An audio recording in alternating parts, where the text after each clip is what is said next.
Hi, and welcome to the GFF live stream, Gimli Film Festival. Um, my name is Randall King. I write for the Winnipeg Free Press. Uh, we would like to acknowledge that the Gimli Film Festival resides on Treaty 1 territory, the traditional territory of the Anishinaabe, Cree, Oji-Cree, Dakota, and Dene peoples, and the homeland of the Métis Nation. Thanks for everyone for tuning into this panel on activism and documentary cinema. Before we get going, I just want to take a moment and thank the Winnipeg Free Press, my employer, for sponsoring this panel, and to the RBC for sponsoring all the free film screenings, panels, and masterclasses on GFF live stream this past week. It's not a free beach screening, but hey, maybe it's even better. Also, as part of this panel, we are encouraging those watching at home to engage with our guests by asking questions or leaving comments in the live chat. You can find that chat box to the right or below this video. I'm going to get things started with our guests here, but feel free to ask questions as they come to you, and I promise I will get to as many of them as I can a bit later on. So, joining us today, we have three filmmaker guests who are no strangers to the Gimli Film Festival. Sam Soko is a film director and producer based in Nairobi who seeks out stories that enable him to engage in socio-political spaces. His latest documentary, Softie, was a breakout hit at Sundance 2020 and screened recently as part of the Hot Docs Festival in Toronto. The film follows a political activist, Boniface Mwangi. You can correct me if I have that pronunciation right. Thank you. Known as Softie, as he runs for political office in a regional Kenyan election. Brett Story is a filmmaker and writer based in Toronto. Her 2016 feature, The Prison in 12 Landscapes, screened at the Gimli Film Festival and was awarded the Special Jury Prize at the Hot Docs Documentary Festival, and was also a nominee for the Best Feature Documentary at the Canadian Screen Awards. Brett is the author of the book Prison Land, Mapping Carceral Power Across Neoliberal America, and co-editor of the book Digital Life in the Global City. Brett's latest film, The Hottest August, screened at last year's Gimli Film Festival to much critical acclaim. And closer to home, Erica MacPherson is a Manitoba filmmaker who makes films at the intersection of social and environmental justice, resilience, and kindness.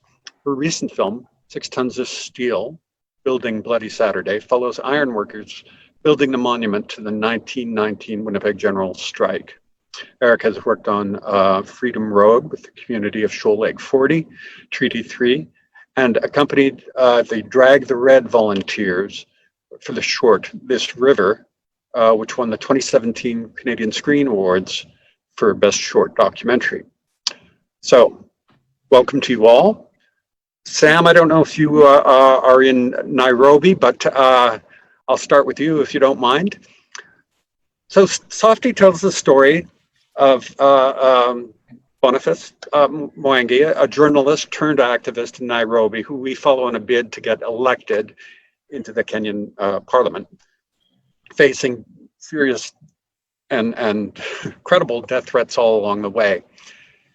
It's I find it very interesting, just right off the bat, that he is a journalist. He is a journalist turned political activist. I wonder to what extent, in making this film, that description applies to you. Can you just tell me a little bit about your how this film came to you? So thank you for having me. And it was in this crazy circumstances that we have, and I think it's such an incredible honor to show a film or have a film in a place like the Gimli Film Festival, because as you said, the film is told from Kenya and made in Kenya, and it's not common to have stories from our spaces coming to where you guys are. So how we came into the film is we always had this idea of making an activist manual, something like 5 minutes that we could share online that would inspire people who wanted to be active citizens, or people who wanted to engage in some sort of active citizenry. And after looking at several people in and around the Kenyan space, Boniface kind of was like stood out incredibly because he's probably one of the most notorious activists in Kenya. And one of the first times we met, he he was planning to take live pigs to Parliament, and it was totally crazy just to think about it. And we were like, "There's no way this is gonna happen," but crazy enough, it happened. And to this date, the members of Parliament are called pigs. So totally, totally worked. And I think that kind of started off the journey in what initially we thought was something short, but 7 years later, here we are now. Mhm. I think, just coming from the perspective of a guy in Canada, and we think of Nairobi in Africa, and Kenya's a long way away. It struck me. It struck me what Boniface was fighting against primarily is a kind of tribalism, and in Kenya, and my gosh, it just that that fight and those forces are very much really everywhere. It's something. Mhm. It's something I think any audience member anywhere can relate to. Have you found that? Have you found in taking your film around the world that people are able to relate to it in a way that might surprise you? It's incredible how people, like, I think we were lucky enough to premiere at Sundance and actually have the film be watched by audiences. And early as January, this is like way before the Black Lives Matter like protests. We had people talking about, we didn't know how visceral your experience is in regards to something like tribalism, because the understanding of tribalism is a lot of the time is kind of seen like this African thing. Why do you guys keep fighting each other? But then it's highly relatable to someone who's fighting racism in, say, the United States, and they're all they're all systemic. They're all based on, in our case, colonialist structures that were put in place to kind of guarantee that we look at each other differently. And in our case, the political leadership took advantage of that, our independent political leadership, and never really did anything to break that down. So at the end of it all, what do you have? You have a country where one of the first things that people look at to define who you are as a human being is your tribe, where you come from, and what your name is. And I think that's something that's highly relatable, and in places where you're defined by your color, you're defined by your race, you're defined by your name. So it's the reaction has been incredible. Mm-hmm. No, there's a very much a divide and conquer kind of strategy at work that I think anyone anywhere can relate to. So I congratulate you on getting that through to a worldwide audience, really. I'm going to move over to Brett's story. Speaking from Toronto, hello, Brett. I'm going to emphasize a little bit the prison in 12 landscapes. It's also it is a documentary that is very subtle. You don't see a prison until literally the last frame of the film, but what the prison in 12 Landscapes does is talks about kind of the culture of prison and how pervasive it is in the US. And I'm just intrigued by the idea of doing a documentary about the prison system that doesn't ever go into a prison, but yet really makes some very hard-hitting observations about what the prison culture means in America in particular. So I'm just kind of curious about where you got that idea to talk about a thing from the periphery. Thank you. Yeah, and I'll just reiterate what Sam has said about what a pleasure and an honor it is to get to talk to folks about a film and to screen a film at a festival, especially a beloved festival like Gimli.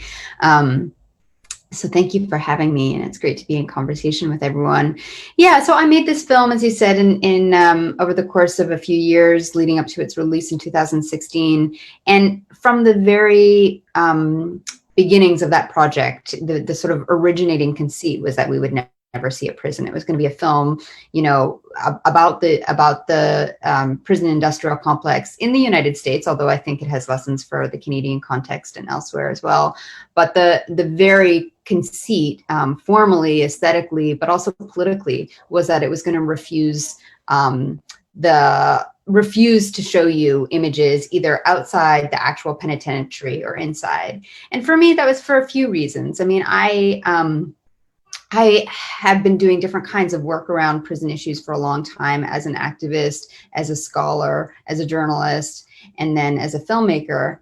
And it's especially in my role as a filmmaker that I think a lot about what images do, what they imagine they can do, and also their limits. And so I feel like there's this way in which prisons, and especially in places where incarceration has increased, which includes Canada, they play this sort of double role of being increasingly invisible and hard to get access to at the same time as they're actually growing, right?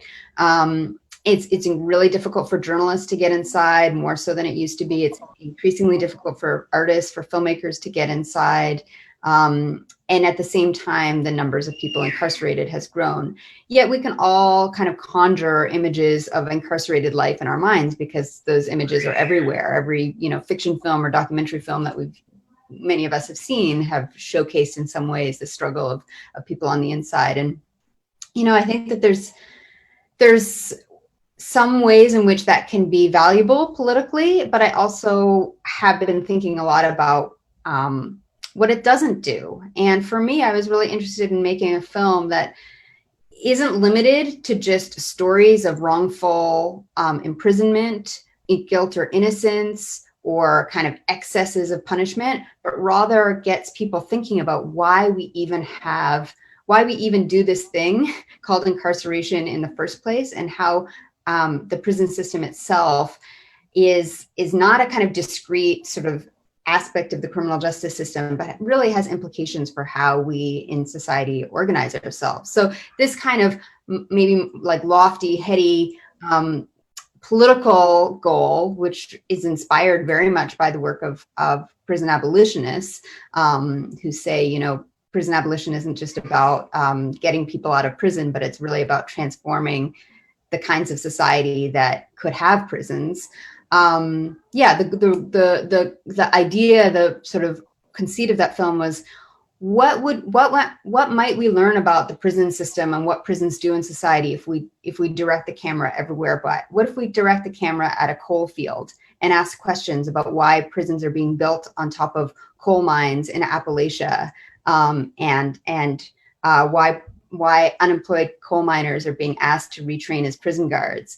What if we point the camera at a gentrifying neighborhood where police are being unleashed out into the streets to criminalize poverty and homelessness, and ask about the relationship between prisons and real estate? So the kind of idea of the visual idea of the film, the aesthetic idea of the film, was also a kind of political, I don't know, had political ambitions. It was an invitation to think differently about the role of the prison in our world. Well, it's a tremendous film, and I recommend it for anybody who gets a chance to see it. I think too that maybe it's just the way things are right now. I just saw it this past week. The way things politically are coming to a head right now, I feel that it seems to maybe resonate all the stronger viewed now than it might have a couple of years ago. Do you have a sense of that? Yeah, I mean, I'm not sure, right? I mean, I made that film in 2000, over the course of 2012 to 2014, and it was really when the Black Lives Matter movement really started. So one of the scenes in the film takes place in the outskirts of St. Louis, Missouri, which is where Michael Brown was shot by a police officer and killed, and was one of the sparks of the Black Lives Matter movement. And so there's a way in which a moment like this kind of reckoning, I feel like that word gets used a lot around racist police violence, systemic racism, police brutality, but also systemic racism in the form of uneven vulnerability to the COVID crisis. Who's dying of COVID right now, right? I feel like that reckoning it's feeling very, very powerful right now, but it also builds on this history. So showing it then felt timely too. Sure. And I think one of the interesting things about showing that film now, I've been showing it there's been sort of renewed interest in that film, is that there's also been renewed calls to release people from prison, because prisons are have been these places of COVID outbreak.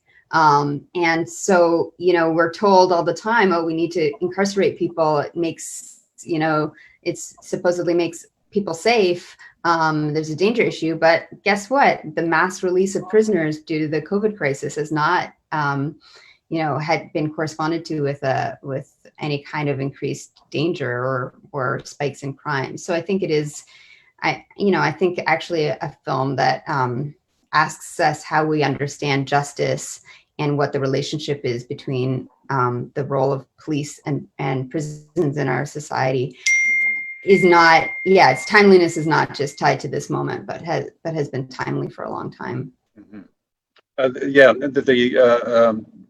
The stuff in Missouri in particular, just going for the lady who got a ticket for not placing her garbage can lid on properly in that film. It's just so infuriating as an individual story, but from a wider perspective, it's representative of this real oppression in those places.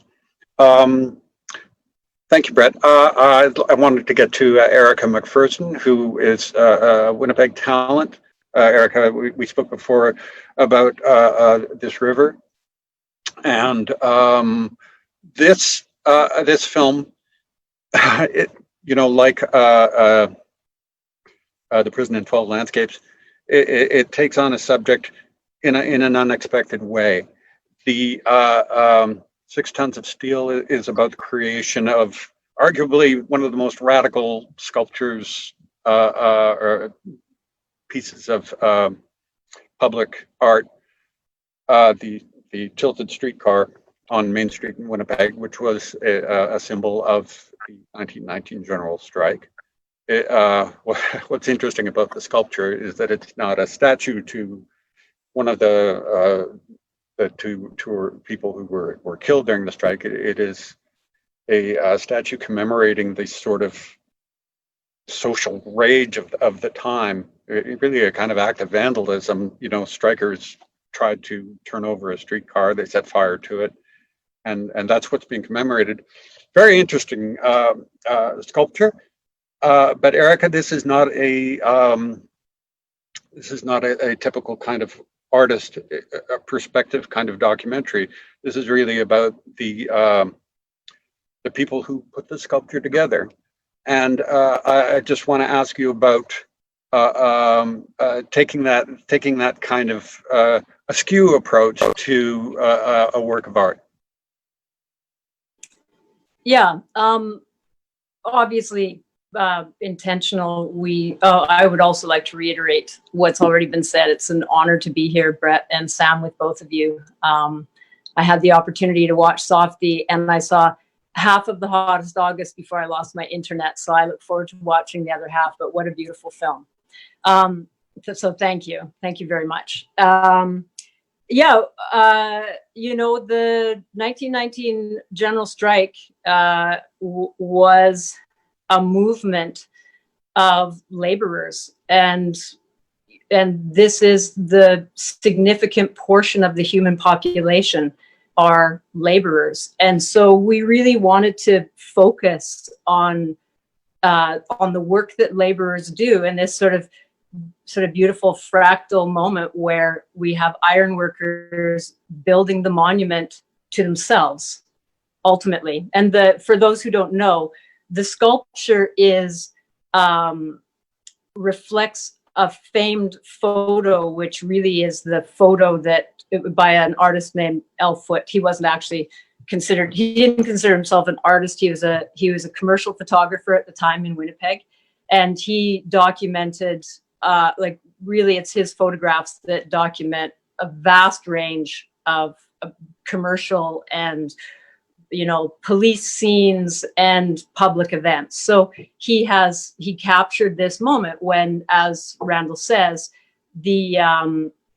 there was a peaceful parade. The labor movement leaders had been arrested.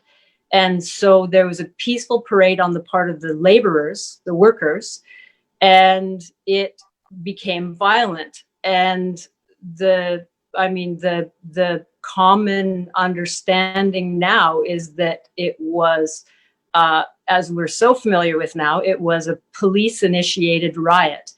And the laborers and the transit workers were on strike, and the streetcar came up Main Street into the crowd and it was a silent parade, which was another striking feature about it.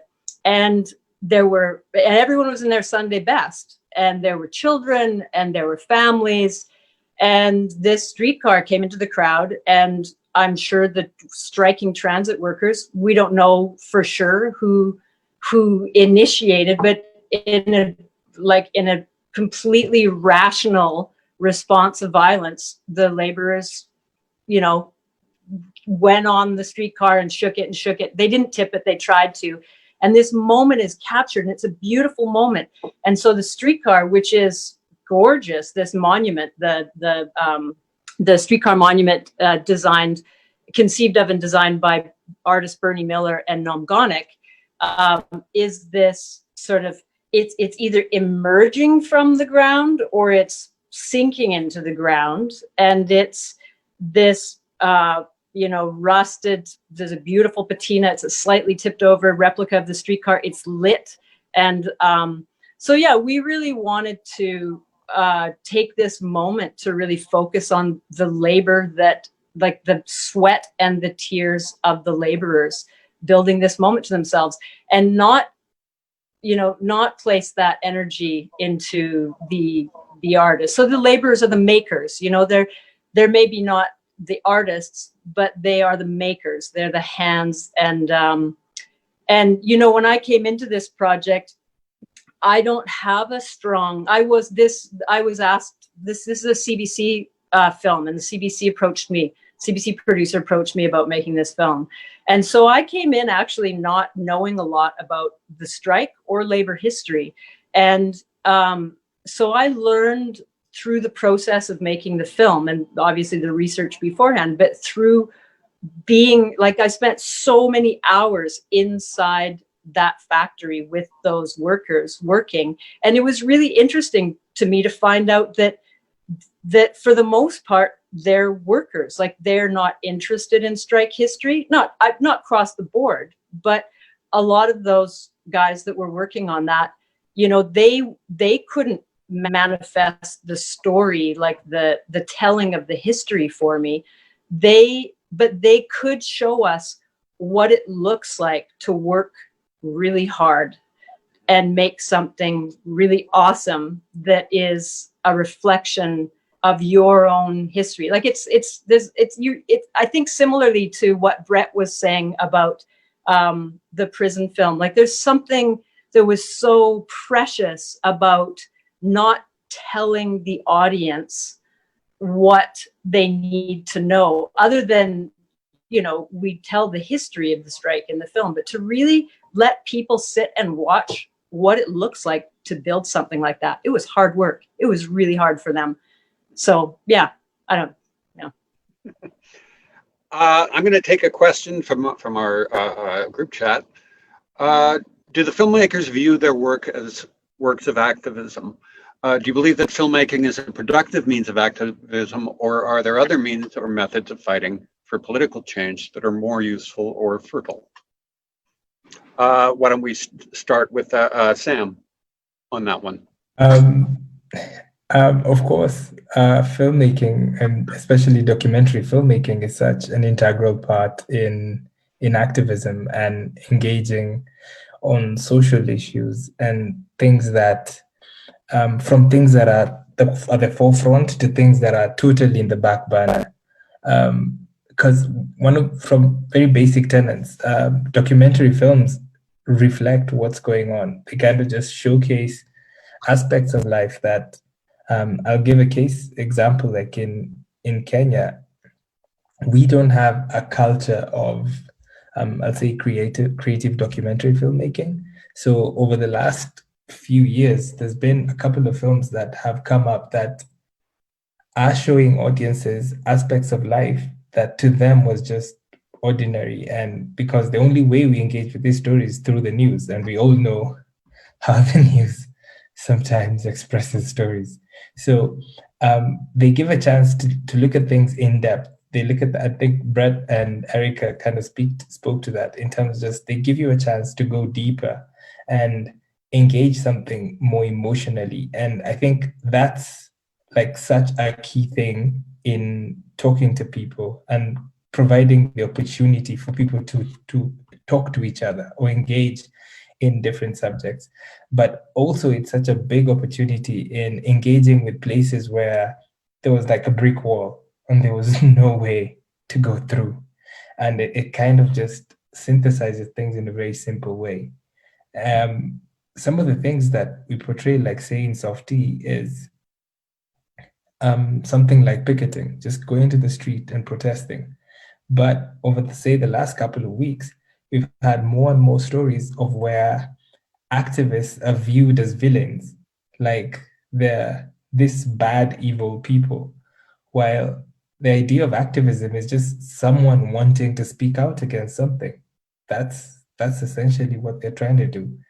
And without representing some of these things and showing these things, then they'll kind of disappear and be forgotten. So we will, I think our work works hand in hand with all the other kinds of activism that exist out there. Brett, if you don't mind, the same question, which is, do filmmakers view their work? Do you filmmakers view your work as works of activism? Yeah, I mean, I agree with Sam. I am sorry. I also have a 15-month-old in the background, so hopefully she doesn't get too loud. I don't refer to my films as activist films anymore. I think that has a very set of expectations, almost aesthetically, but also because I, in some ways, respect and want to defer to a history of actual on the street mobilization. And I think of my work as Sam was saying, as a companion to that work. I see I say that I make political films that are meant to be part of struggle and to support struggle, but they're not, change makers in and of itself. And I don't think that we should, especially, when it comes to fighting organized violence, and systemic racism and really big forces in the world. I think it's really important. I really respect, work that people are doing in the streets, to organize campaigns, to be on the picket line, to strike, to refuse to pay debt, to stand in front of, territory that's been earmarked for pipelines and say, put their bodies on the line. That kind of activism is so necessary, and that's historically how change has happened. But I also think that part of the work that needs to be done is to transform how we think about the world as it is. And I feel like, you know, art, especially art of the real, like documentary, plays a really instrumental role in occasional conversation, in kind of unmooring us from our sense of the world as it is and how it could be instead. You know, it works at the level of the imagination as well as at the level of the senses. And so part of the project, for example, of the Prison in 12 Landscapes was to say, like, hey, you know, I know we all think that we can't live in a world without prisons, but prisons have not always been here. We've not always locked up people. We certainly have not always locked up as many people as we do now. And we can and should imagine a world without prisons. And part of that is to rethink the work that we think prisons do. I mean, are prisons just providing jobs for, as I said before, unemployed coal miners? And if that's the case, can't we think of a better way of letting people have a source of income and material well-being, other than making them become corrections officers? So yeah, I think that when I think about the political work of documentary film in relationship to other kinds of activism, I think about it working at the level of challenging certain consensus about the world as it is, highlighting struggle, opening up the imagination, and then also bringing people together. I mean, what I love about making films is that they're a way to build relationships. I'm going out to places, talking to people, building those relationships. And then I've got this object that I'm putting on a screen, and a bunch of people have gathered, hopefully one day again in person, to watch it and hopefully talk about it. You know, films have an afterlife. People are talking, you know, right now about the films they've just seen at Gimli Film Festival. And so the afterlives of those films in terms of, you know, yeah, people thinking, talking, dialoguing about it is part of the political work that they can do. Erica? Yeah. Same question. Do you view your work as a work of activism? Yeah, I actually, that's so well articulated, Brett. I think that you just answered for me how I often want to articulate what I do, but can't quite find the words for it. And another layer to that, just to add, what we bring forward, I mean, we can only bring what we have. And so it takes everybody, like it takes the frontline activists, it takes the organizers, it takes the filmmakers, it takes the parents, it takes the educators. We're all involved. It's a constellation of voices toward living in a world that is kind and that treats people fairly, really, is what we're working towards, I think. And so, you know, I'm very conscious of the fact, like I spend time thinking about what it is that I can bring as an artist and as a filmmaker. And you know, there's a sort of there's a quietness and a thoughtfulness that, like, I have, you know, I think about the film This River, because I'm not going to, 6 Tons of Steel is so noisy, so it's hard to talk about it as a quiet film because it's welders in an iron working factory. But This River, which follows the volunteers who are looking, they're dragging the Red River on like motorboats down the center of Winnipeg with homemade trawling devices, looking for any clues or remains of missing loved ones that have gone, like the missing and murdered Indigenous women and girls movement. And they're just doing, it's how the film ends. It's just like they're doing what they can. They have to do something. And that's what the key character in the film says. It's just like, we have to do something. And I often feel like that as a filmmaker. I just think, what am I doing? Like, what is really ultimately either the goal or the function of what it is, all of the efforts that we put into these projects, which is a lot. As filmmakers, we work really hard to make these films come together. And sometimes I just feel like it's that line. It's just, we have to do something, and we have to bring what it is we have, like the very special nugget of character that we have. We bring that. So, you know, if you have the courage to be like when I was watching Softie, I was like constantly aware of the courage that Sam and the crew had to be in that environment for so long and do that work, and also just be in the center of that work. And I was like, wow, that's a quality of being that this person brings, and that's going to make the world a better place in just the spectrum that it hits. And when I was watching the first half of The Hottest August, I was just compelled by also the courage to just, like, that moment when you talk to the woman it's quite early in the film, she's standing in that like expansive, lonely space where she works, you know, and you guys are there and she's there, and you say, can we just talk to you? And she comes over and you talk to her. And I was like, as a filmmaker, I'm like, that's really hard to do. That's actually a really hard thing to do. And so we bring these things, whatever layer of courtesy we have, or kindness, or intelligence, or courage, it's all active. We're activated to do something. So I guess on that level, it is activism, but it can be super quiet. Like, people often don't think of activists as like quiet, thoughtful, like the background that strikes, as Brett said, the imaginations of people, like just to be able to see on screen, to learn an understanding of like these, you know, these big iron workers working, and, you know, you have a different vision of who they are by the end of the film because you've followed them for so long. So, you know, it's not, yeah, we bring what we have. So of course it's activism. Of course it is. Storytelling is an act of courage. Any kind of storytelling, documentary, not documentary. Indeed. Okay, I have another question. It's a question for Brett, but I think definitely Sam and Erica can get on this too. Can you talk about the role of the camera in protest or demonstration spaces, and how that role might be changing?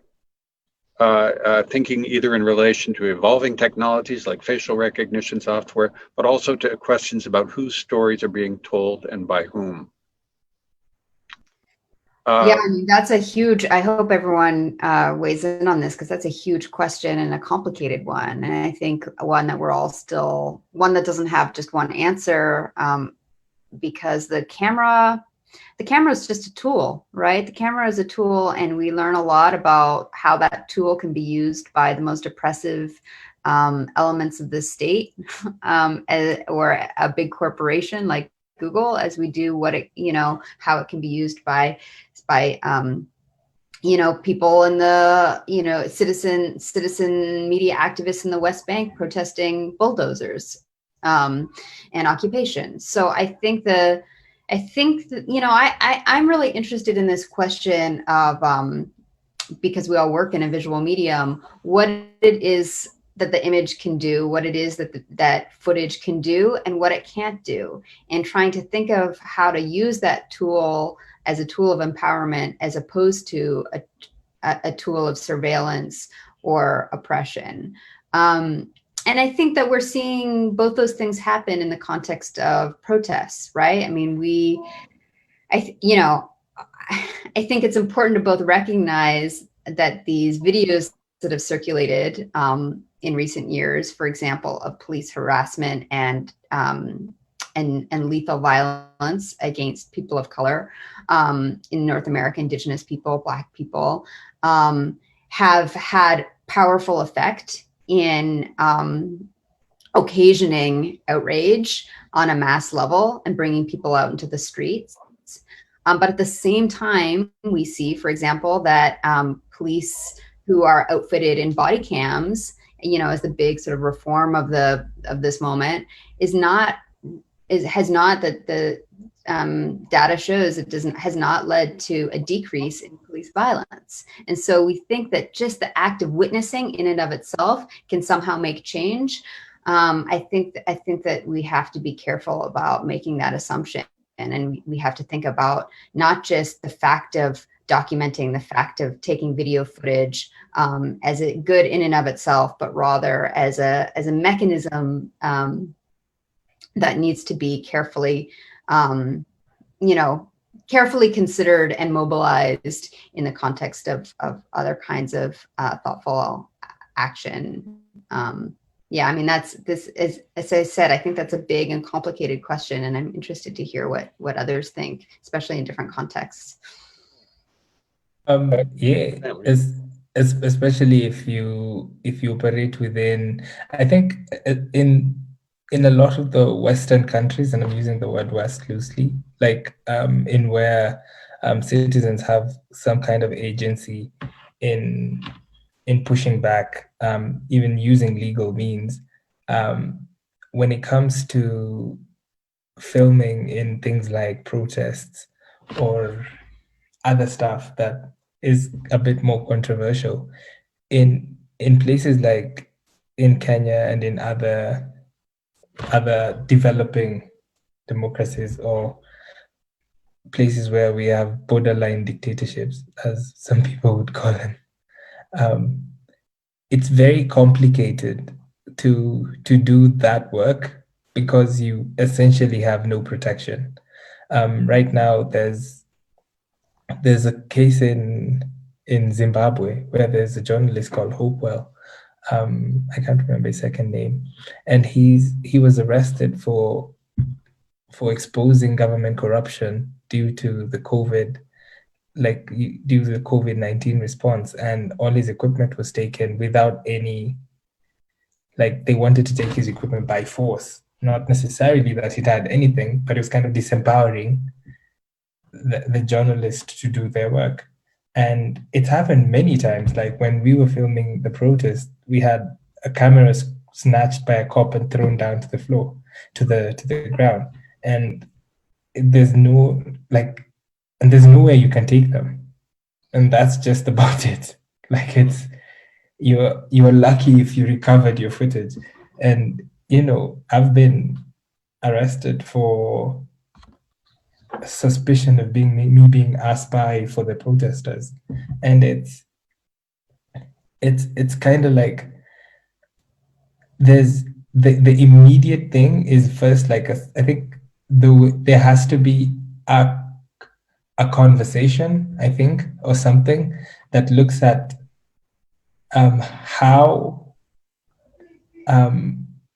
how footage is represented. I don't know if I say that. Like one of the thing that Brett said about police wearing body cams and that not necessarily having an impact on them on how they do their work. It's kind of, I think, also in the same thing, especially in this age where you do have filmmakers who try to misrepresent the information that is being filmed.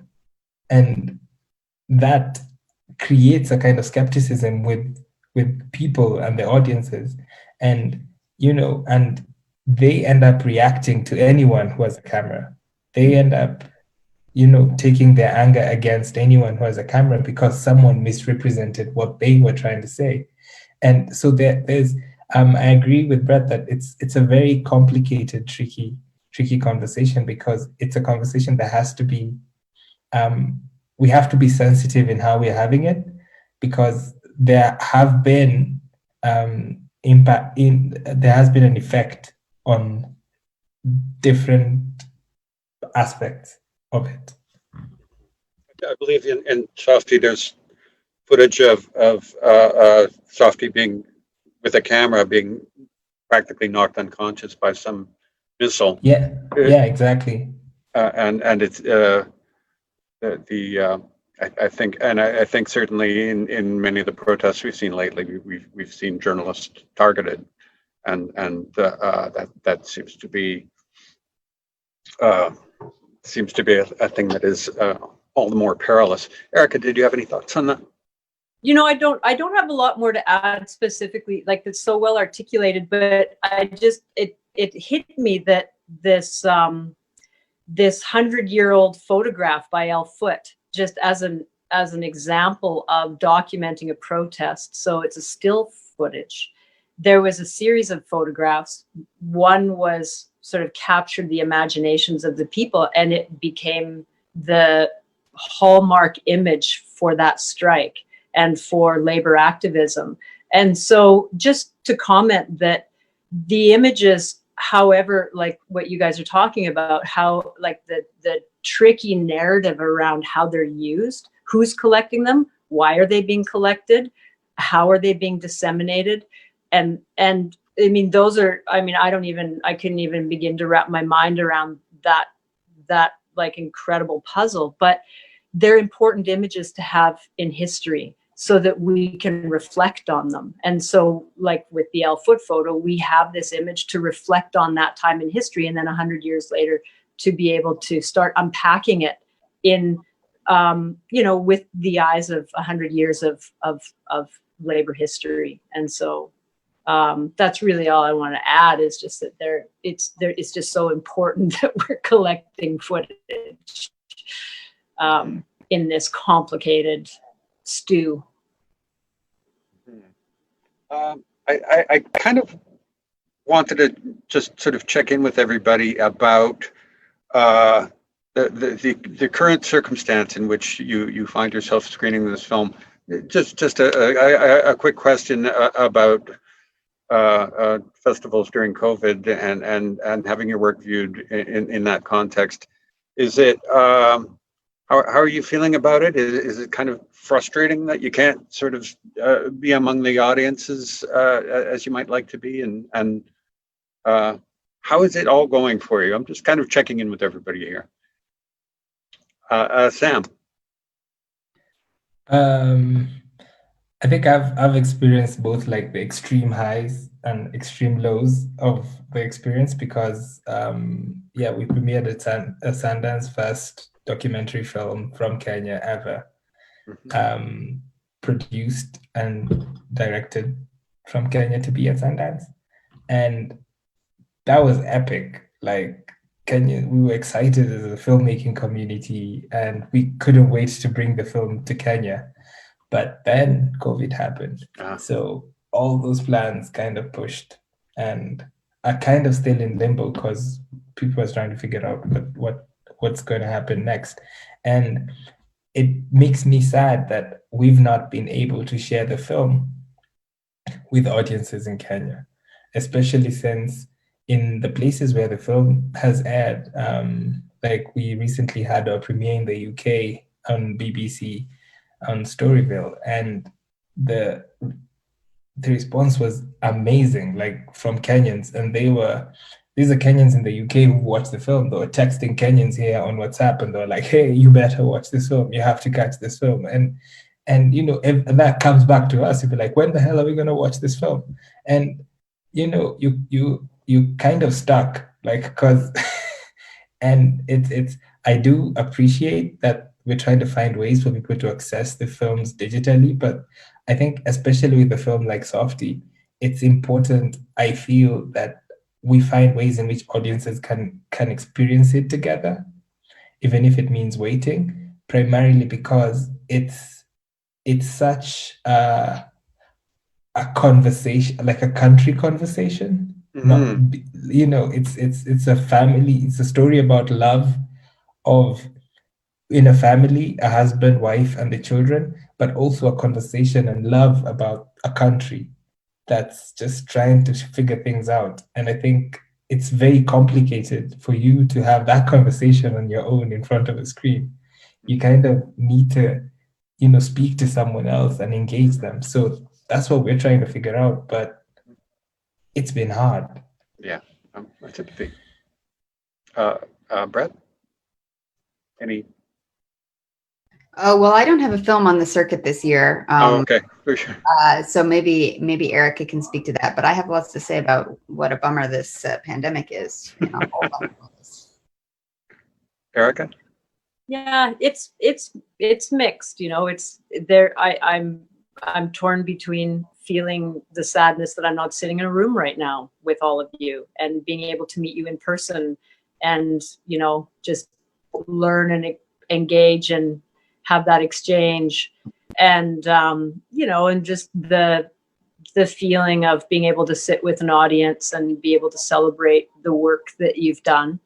But the other side of me is, like, I'm very aware of how, the conversation around the problematic nature of our movement all over this planet, and how this moment of pause has kind of, just given us a time to reflect on, while we're all sitting at home in our own spaces, that maybe it's not really useful for the world, for the planet, for the, the biosphere, whatever, that we move around so much. And so part of me feels like this is just the medicine that we're taking.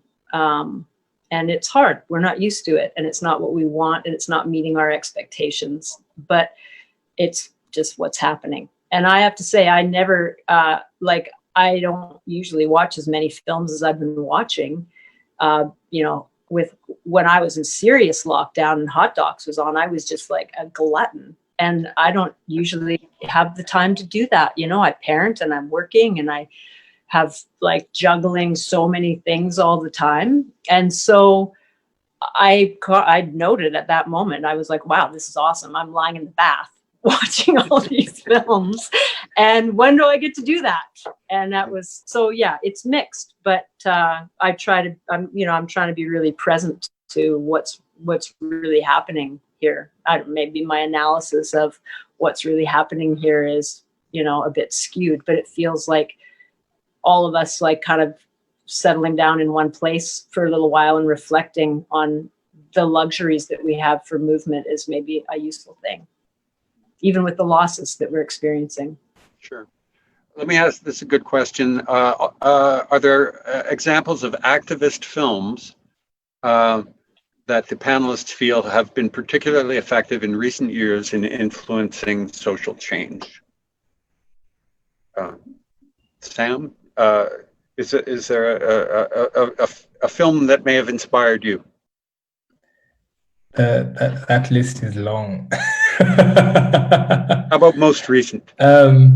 Okay, I think most recently there's been there's a film that came out. There's actually two films that have come out from Kenya. One is called I Am Samuel, and it's as you know, conversations around the LGBTQ movement, and especially people who are like gay people in Africa and in Kenya in particular are super sensitive, and it's highly unlikely that film will ever be seen in Kenya.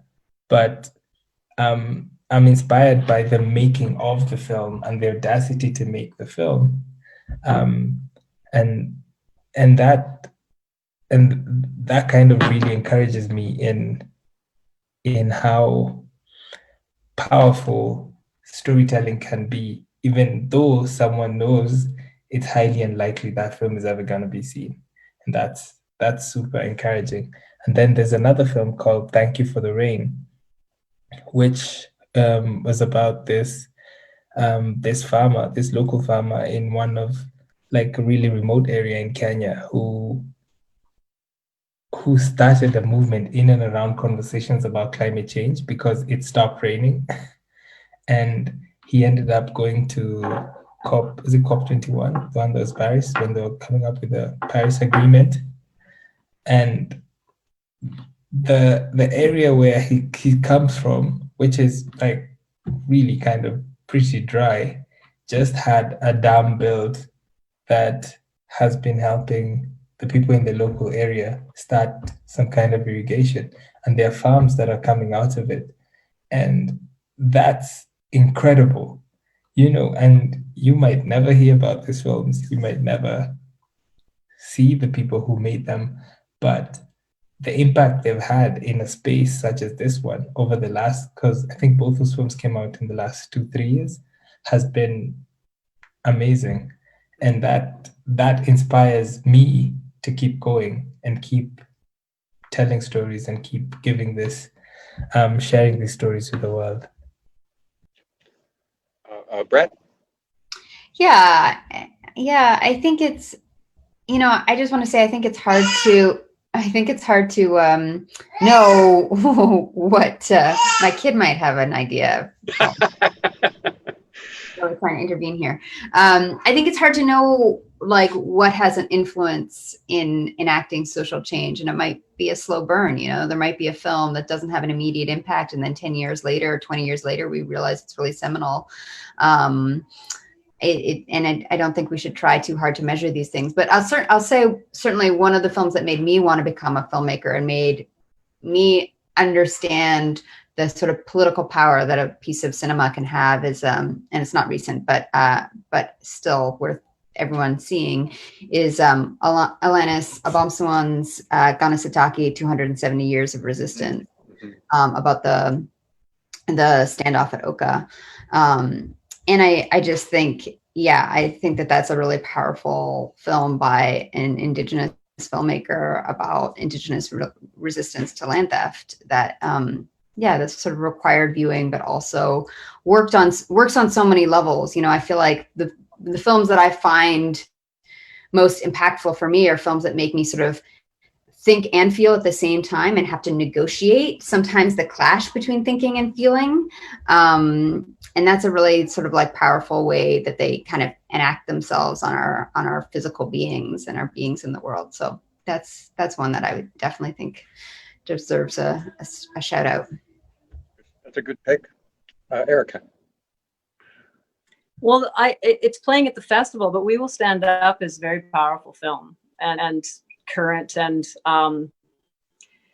such, like, for stories that are like just ubiquitous story across this continent and the world. So I mean, that's a pretty awesome film.